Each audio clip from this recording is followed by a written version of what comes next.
जय हिंद दोस्तों, कैसे हैं आप सभी। दोस्तों आज के इस खास और इंफॉर्मेटिव वीडियो में मैं आपको धरती के स्वर्ग कहे जाने वाले कश्मीर की सैर कराने के साथ साथ कश्मीर टूर की संपूर्ण जानकारी बताऊंगा। तो अगर आप भी कश्मीर घूमने की प्लानिंग कर रहे हैं तो ये वीडियो आपकी बहुत हेल्प करेगा। इस एक ही वीडियो में श्रीनगर, सोनमर्ग, गुलमर्ग और पहलगाम को कवर करेंगे।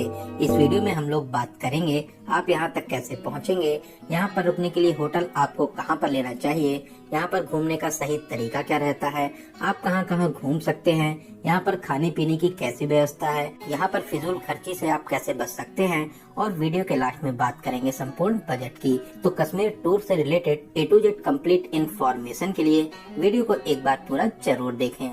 दोस्तों कश्मीर अपनी शानदार वादियों, गार्डन्स, लेक, स्नो और दिल को खुश कर देने वाले सीनिक व्यूज के लिए बहुत ही ज्यादा फेमस है। पूरे साल ही करोड़ों लोग कश्मीर घूमने आते हैं।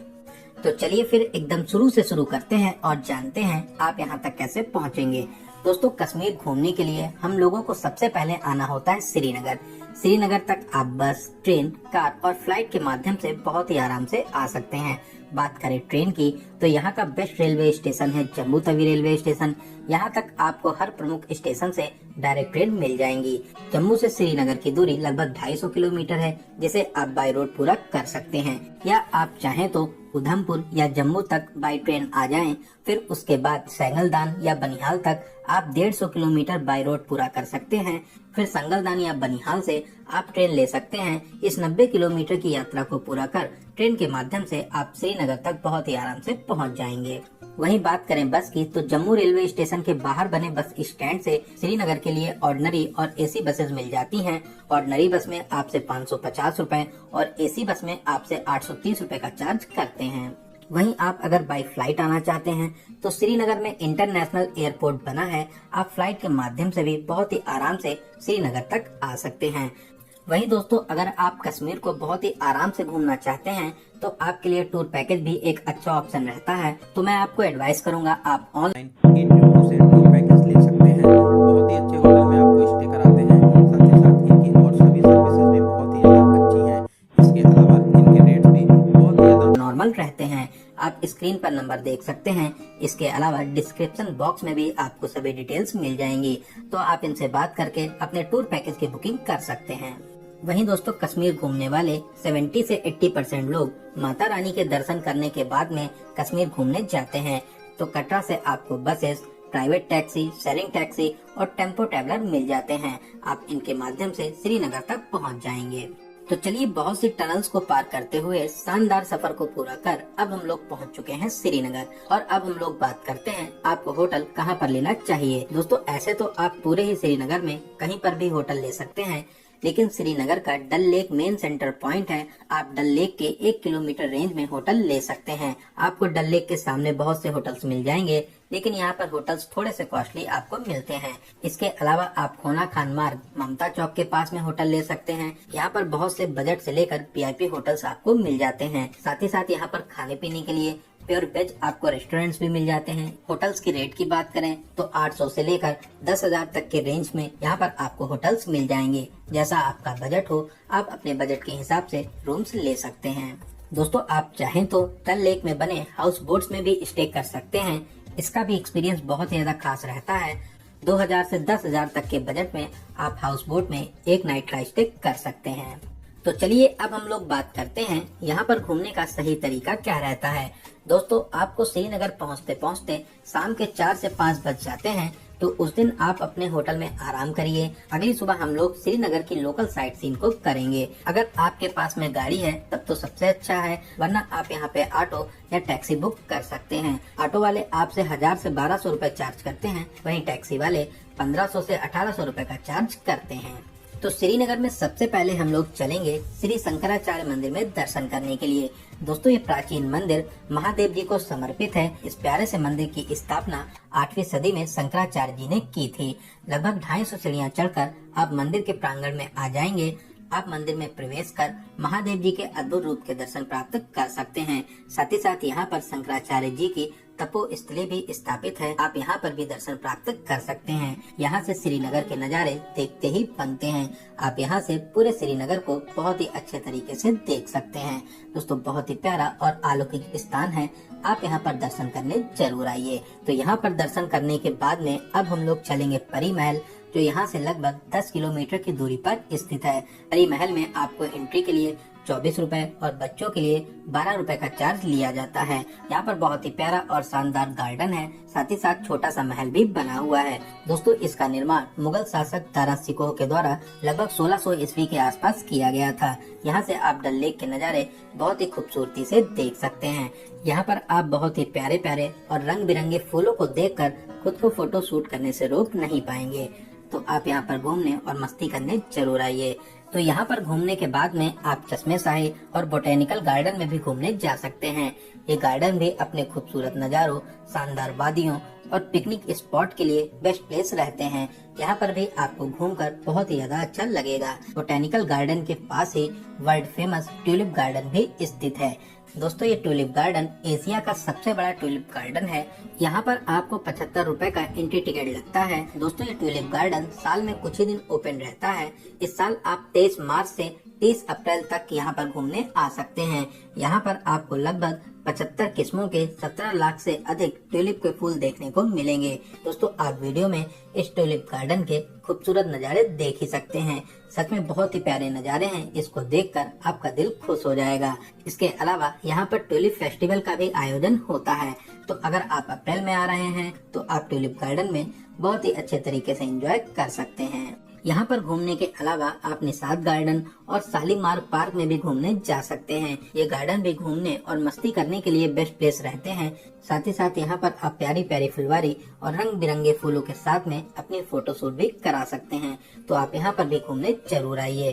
तो इन सभी गार्डन्स में घूमने के बाद में अब हम लोग चलेंगे श्रीनगर की शान डल लेक में शिकारा राइड के लिए। श्रीनगर में अगर आप डल लेक में बोटिंग नहीं करते हैं तो आपकी ये प्यारी सी कश्मीर ट्रिप अधूरी रह जाती है। यहाँ पर डल लेक पर बहुत से घाट्स बने हुए हैं, आप किसी भी घाट से शिकारा ले सकते हैं। ऐसे तो यहाँ पर शिकारा राइड के लिए बहुत ही ज्यादा चार्जेस मांगते हैं। आप यहाँ पर बार्गेनिंग जरूर करें। 1000 से 1200 रुपए में 1 से 1.5 घंटे की आपको राइड कराते हैं, जिसमें 7 से 8 पॉइंट्स को कवर करते हैं, जैसे Nehru garden, floating market, Meena बाजार, लिली गार्डन, गोल्डन लेक। इसके अलावा और भी बहुत से प्लेसेस को आपको कवर कराते हैं। डल लेक में आपको एक अलग ही दुनिया देखने को मिलती है। शिकारा राइड करते समय आपको बहुत से खाने पीने की चीजें मिल जाती हैं। साथ ही साथ आप कश्मीरी कावा को ट्राई जरूर करें, इसका टेस्ट भी बहुत ही ज्यादा खास रहता है। आप अगर चाहें तो मीना बाजार से बहुत ही अच्छे अच्छे कपड़ों की भी शॉपिंग कर सकते हैं। दोस्तों शिकारा राइड का एक्सपीरियंस बहुत ही ज्यादा खास रहता है, तो आप डल लेक में शिकारा राइड को जरूर करें। तो डल लेक में शानदार शिकारा राइड करने के बाद में शाम को हम लोग अपने होटल में आकर आराम करेंगे और नेक्स्ट मॉर्निंग हम लोग चलेंगे सोनमर्ग। दोस्तों श्रीनगर से सोनमर्ग की दूरी लगभग 80 किलोमीटर की रहती है। टैक्सी वाले आपसे 2200 से 2500 रुपए का चार्ज करते हैं। सोनमर्ग जाने का रास्ता बहुत ही ज्यादा प्यारा है। पूरे ही रास्ते स्नो कवर माउंटेन के साथ साथ झेलम रिवर आपके साथ में चलती है। बहुत ही शानदार और प्यारे नज़ारों को देखते हुए अब हम लोग पहुंच चुके हैं सोनमर्ग। दोस्तों अगर आप यहां पर अप्रैल लास्ट और मई फर्स्ट वीक में आते हैं तो आपको यहां पर बहुत ही ज्यादा स्नो देखने को मिलेगा। ऐसे तो सोनमर्ग में पूरे ही साल आपको स्नो मिलता है। आप जीरो पॉइंट और थाजीबाज ग्लेशियर के पास में स्नो में बहुत ही अच्छे तरीके से एंजॉय कर सकते हैं। आप यहाँ पर सभी तरह की स्नो एक्टिविटीज कर सकते हैं। स्लेजिंग, एटीवी स्नो बाइक का मजा ले सकते हैं। साथ ही साथ आप स्कीइंग, ट्यूब स्लाइडिंग और भी सभी स्नो एक्टिविटीज को यहाँ पर एंजॉय कर सकते हैं। इनके अलग अलग रेट्स रहते हैं। आप यहाँ पर बार्गेनिंग जरूर करें। 40 से 50% ही आपको इनके रेट्स देने रहते हैं, वरना आप यहाँ पर फिजूल खर्ची का शिकार हो जाएंगे। वहीं आप अगर अप्रैल के बाद में यहाँ पर आते हैं तो फिर आपको थाजीबाज ग्लेशियर के पास में ही स्नो देखने को मिलती है। उस टाइम पर यहाँ के सीनिक व्यू देखते ही बनते हैं। थाजीबाज ग्लेशियर के पास पहुँचने के लिए आप घोड़े से जा सकते हैं। अगर आप पैदल ट्रैकिंग कर सकते हैं तो पैदल भी जा सकते हैं। अगर आप यूनियन के माध्यम से घोड़े लेते हैं तो इसमें आपसे 1000 से 1500 रुपए का चार्ज लेते हैं। वहीं अगर आप नॉर्मली पार्क में जाकर घोड़े लेते हैं तो इसमें आपको 500 से 700 रुपए में घोड़े वाले आराम से थाजीवास ग्लेशियर के पास में घुमाने के बाद में वापस फिर से आपको यहीं पे ड्रॉप कर देते हैं। तो सोनमर्ग में पूरा दिन घूमने और मस्ती करने के बाद में शाम को अब हम लोग फिर से श्रीनगर के लिए वापसी कर लेंगे। रात में हम लोग अपने होटल में आराम करेंगे और नेक्स्ट मॉर्निंग हम लोग चलेंगे पहलगाम। दोस्तों, श्रीनगर से पहलगाम की दूरी लगभग 90 किलोमीटर है। पहलगाम जाने वाला रास्ता बहुत ही ज्यादा प्यारा है। रास्ते में आप सेब के बगीचे भी देख सकते हैं। आप यहाँ पर रुककर खरीदारी भी कर सकते हैं, साथ ही साथ अपनी प्यारी प्यारी फोटोशूट भी करा सकते हैं। दोस्तों, पहलगाम अपनी वैलीज और सीनिक व्यूज के लिए पूरी दुनिया में फेमस है। तो चलिए अब हम लोग पहुँच चुके हैं पहलगाम। यहाँ पर टैक्सी स्टैंड बना हुआ है। आप जिस टैक्सी से आएंगे टैक्सी वाले आपको यहीं पर ड्रॉप कर देते हैं, क्योंकि आगे घूमने के लिए आपको यहाँ पर चलने वाली टैक्सीज ही करनी रहती हैं। यहाँ पर टैक्सी स्टैंड बना हुआ है। बोर्ड पर आप यहाँ के रेट्स देख सकते हैं। चंदनबाड़ी, बेताब वैली और आरू वैली के लिए आपको यहाँ पर सबसे कम रेट 2100 रुपए रहते हैं। फिर इसके बाद में अलग अलग गाड़ियों के हिसाब से इनके रेट बढ़ते रहते हैं। तो सबसे पहले हम लोग चलेंगे चंदनबाड़ी। यहाँ तक जाने के रास्ते सच में बहुत ही ज्यादा प्यारे हैं। आप वीडियो में देख ही सकते हैं कितने खूबसूरत नज़ारों को पार करते हुए अब हम लोग पहुँच चुके हैं चंदनबाड़ी। दोस्तों, यहाँ पर टैक्सी वाले आपको घूमने के लिए 1 घंटा देते हैं। अगर आप जरा सा भी लेट हो जाएंगे तो आपको एक्स्ट्रा चार्जेस देने रहते हैं। दोस्तों, चंदनबाड़ी वही पवित्र स्थान है जहाँ से श्री अमरनाथ यात्रा की पैदल शुरुआत होती है। चंदनबाड़ी पर अगर आप अप्रैल और मई के फर्स्ट वीक में आते हैं तो आपको यहाँ पर बहुत ही अच्छे तरीके से स्नो मिलती है। आप बहुत ही अच्छे तरीके से यहाँ पर स्नो में एंजॉय कर सकते हैं। आप यहाँ पर स्नो में बहुत ही अच्छे तरीके से एंजॉय करिए, अपनी प्यारी प्यारी फोटो शूट कराइए। साथ ही साथ आप यहाँ पर कुछ खाना पीना भी कर सकते हैं। तो यहाँ पर लगभग 1 घंटा मस्ती करने के बाद में अब हम लोग चलेंगे बेताब वैली। दोस्तों, बेताब वैली में एंट्री करने के लिए आपको 100 रुपए का एंट्री टिकट लगता है। बेताब वैली की खूबसूरती और प्राकृतिक सुंदरता देखकर आप दीवाने हो जाएंगे। ऐसे तो इस प्यारी सी घाटी का नाम हसन घाटी था, लेकिन यहाँ पर बॉलीवुड की मूवी बेताब की शूटिंग हुई थी, इसी वजह से इस घाटी का नाम बेताब घाटी हो गया। यहाँ पर आपको इतने प्यारे प्यारे व्यूज देखने को मिलते हैं जिसका कोई जवाब नहीं। आप वीडियो में इसकी खूबसूरती देख सकते हैं। बेताब वैली के बीच से प्यारी सी नदी बहती है जो इसकी खूबसूरती में 4 चांद लगा देती है। दोस्तों, यहाँ पर घूमने में आपका 1 घंटा कितनी जल्दी बीत जाता है आपको पता ही नहीं चलेगा, क्योंकि यहाँ की सुंदरता देखकर आप दीवाने हो जाएंगे। तो आप अपनी प्यारी प्यारी यादों के लिए यहाँ पर फोटोशूट जरूर कराइए। तो लगभग 1 घंटा घूमने के बाद में अब हम लोग चलेंगे आरू वैली, जो बेताब वैली से लगभग 20 किलोमीटर की दूरी पर स्थित है।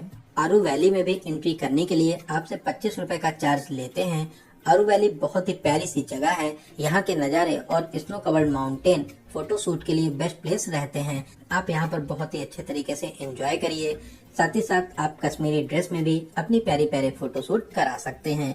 आप आरू वैली में घूमने जरूर आइए। यहाँ पर भी घूमकर आपको बहुत ही ज्यादा अच्छा लगेगा।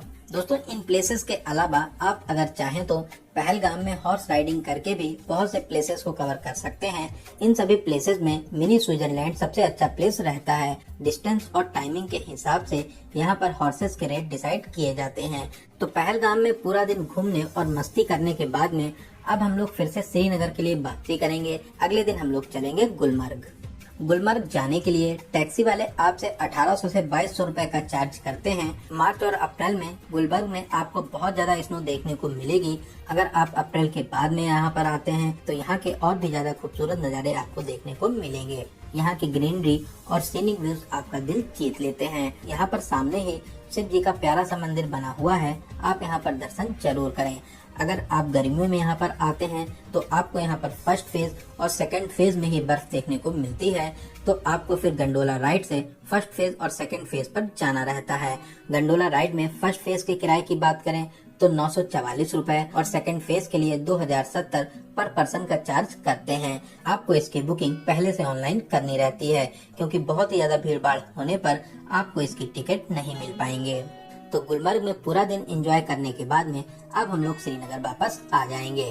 तो इन सभी प्लेसेस को कवर करने के बाद में अगले दिन आप श्रीनगर से जम्मू और फिर अपने घर के लिए वापसी कर सकते हैं। तो चलिए अब हम लोग बात करते हैं खाने पीने की। दोस्तों श्रीनगर में आपको वेज, नॉन वेज और हर तरीके के फूड मिल जाएंगे, लेकिन यहाँ पर आपको नॉन वेज के ऑप्शन ज्यादा मिलते हैं।